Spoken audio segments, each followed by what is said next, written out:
Hello, everyone. My name is Miss Miomi again. For those of you who don't know me, I am the proud owner of NCLEX Simplicity Tutoring Services. Just wanted to give you guys some upcoming announcements. We do have a new class that we're going to be starting for the afternoon class, which will be on June the 4th at 6 p.m. to 10 p.m. It is a 6-week course, once a week for 4 hours a session. So if you've been struggling, you've been trying to pass the exam, you can't do it on your own, or you're a repeat test taker and you've tested one time, 2 times before, and you can't seem to get your content down packed, you can't seem to get those strategies, you can't see to start critically thinking, definitely reach out to me. I'm your NCLEX tutor. I'll give you guys the tools that you need to actually pass. What I definitely want to share with you guys today is I want to talk about ABGs. This is something that I actually go over with my paying students in class. So I'm going to give you guys a short version of what you can expect if you come to NCLEX Simplicity, so we can actually help you. So we go over all your content that you need for NCLEX, but one of them that I definitely like is ABGs. So let's go ahead and tune in. Ready? All right, so we're going to talk about ABGs, all right, arterial blood gases. Now, the way I teach my students ABGs, we actually focus on a formula. So if you look to the top right corner of this paper, you're going to see the formula, and it's going to talk about respiratory versus metabolic, acidosis versus alkalosis, compensated versus uncompensated. So what I'm going to cover with you guys is basically respiratory, metabolic, acidosis versus alkalosis. Now, you also do have some diseases as well that you need to understand and where do they fall in. But what we're just going to cover today, like I said, I'm going to give you a short version of ABGs. So if you look at this formula here, okay, the formula represents what we're going to use in order to understand and identify or interpret blood gases. So it says respiratory versus metabolic. I'm going to use my pH and my HCO3. If I'm looking for acidosis versus alkalosis, I'm going to use pH only. Compensated versus uncompensated, all I need is pH. So you're going to think of ROME. A lot of people have heard that acronym before. So respiratory opposite, metabolic equal. Now your pH is up, but your HCO3 is down. Your pH is down and your HCO3 is up. For metabolic equal, your pH is down, your HCO3 is also down. Your pH is up and your HCO3 is up. So in order to interpret these blood gases, you need to know your normal levels. Now your normal level of pH is 7.35 to 7.45. That would be the normal pH level. Your normal HCO3, which is also considered, or which is also thought of as your bicarb. So HCO3 will be 22 to 27. Your PaCO2 will be 35 to 45. And your PaO2 will be 80 to 100. So you need to know these normal values. This is going to be important. But for NCLEX purposes, in order to answer these questions and not to get to confuse yourself, we're not going to use PaCO2 and we're not going to use PaO2. The only thing we're going to focus on is the normal pH, okay? We're going to focus on the normal pH, and we're going to focus on the normal HCO3. That's it. We're going to act like the PaCO2 is not there. Now, do you need to know your normal values? Absolutely. But you don't need it in order to interpret your blood gases. So if you follow along with me, here it shows, I know my normal pH is 7.35 to 7.45, and I know my normal HCO3 is 22 to 27. Remember this formula up here. What I'm going to do, I'm going to do them in steps. I'm going to talk about respiratory versus metabolic. How will I identify? Is it a respiratory problem or is it a metabolic problem? So if both of these are opposite, they're going in a different direction, okay? So if they're going in a different direction, then I know it will be a respiratory problem. But if my pH and my HCO3 are going in the same direction, if they're going in the same direction, I know for a fact it will be a metabolic problem. So if my pH is up and my HCO3 is down, that means they're going in a different direction. So you know it would be respiratory. But for metabolic equal, your pH is down and your HCO3 is down, or your pH is up and your HCO3 is up. It identifies that they're going in the same direction, so it would be a metabolic. So that's what we're going to focus on right now. Is it a respiratory problem versus metabolic? And all I need is my pH and my HCO3, which is my bicarb. So let's start interpreting. So my pH is 750. If you look at the range, 735 to 745 is normal. I know this would be up. My HCO3 is 29. If you look at the normal here, it's 22 to 27. So I know this would be up. So would you say this is going in the same direction or different direction? If you said same direction, that is correct. So this is the same direction, okay?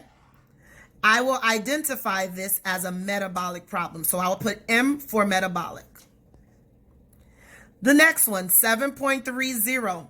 If you look at the normal, 735 to 745, I would identify this is actually going low. This is down. HCO3 is lower than, it falls lower than the 22 to 27, which is the normal HCO3. So this would also be down. So this is going, would you say in the same direction or different direction? If you said same direction, that is correct. So it would be same direction. And if I'm going in the same direction, I know it would be a metabolic problem. So I'll put M there. So as you can see, both can be going up. It's still considered same direction, metabolic problem. Both can be going down, same direction, and it's still a metabolic problem. Let's look at the third one, which is 7.49. 7.49 is higher than 7.45, so we know that would be up. So this one is elevated. The pH is elevated, but the HCO3 is 17. And if you look, the normal is 22 to 27. This is lower, so then this would be down. Now, would you say this is going in the same direction or different direction? If you said different direction, you are correct. And if I'm going in a different direction, I know for a fact, different direction, so my pH is up and my HCO3 is down, then this would be a respiratory problem. So I'll put R for respiratory. And the last one is 7.10. 7.10 is lower than 7.35, so I know this would be down. Sorry for my writing. HCO3 is higher than 22 to 27, so then this one would be up. So would you say they're going in the same direction or different direction? As we can see, they're going in a different direction.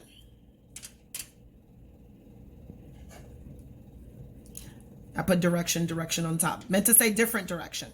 So as we can see, it's going in a different direction. So this would be a respiratory problem. So it doesn't matter if your pH is up, your HCO3 is down, or your HCO3 is down and your pH is up. As long as your pH and your HCO3 are going in a different direction, it will always be a respiratory problem. If your pH and your HCO3 is going in the same direction, like this example, they're down, both of them are going in the same direction, it will always be a metabolic problem. Now, so we identified respiratory versus metabolic. We got that down pat.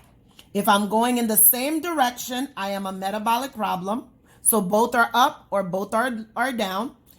If I'm going in a different direction, either one is up, one is down, or one is down and the other one is up. That is a different direction, so that would be a respiratory problem.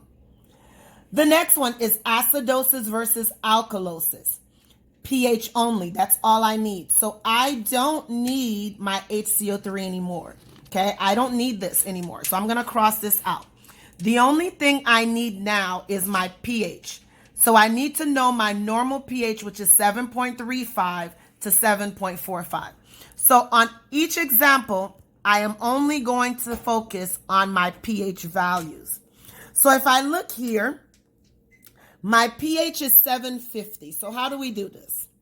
So the normal pH, I'm going to bring it here so you can see it. My normal pH is 735 to 7.45.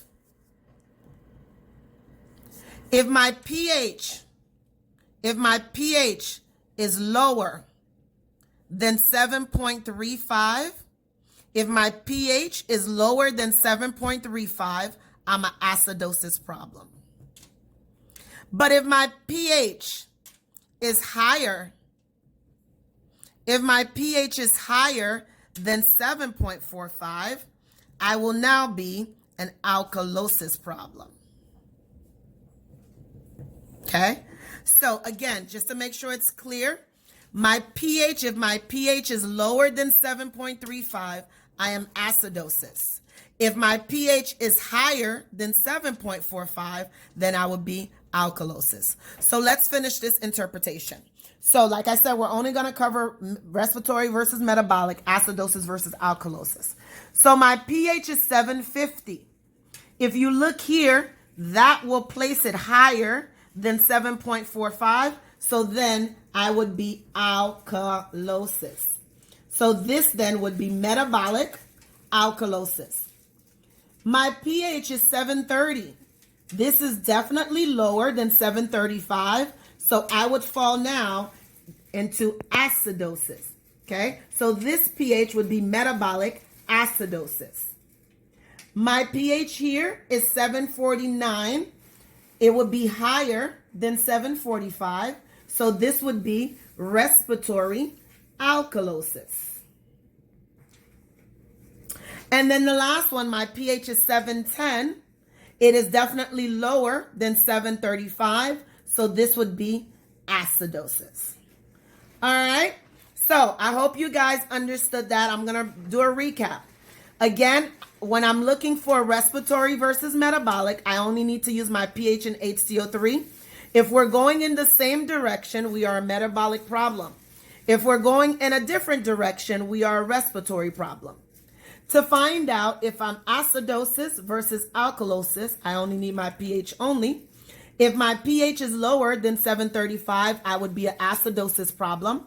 But if my pH is higher than 745, I would be an alkalosis problem.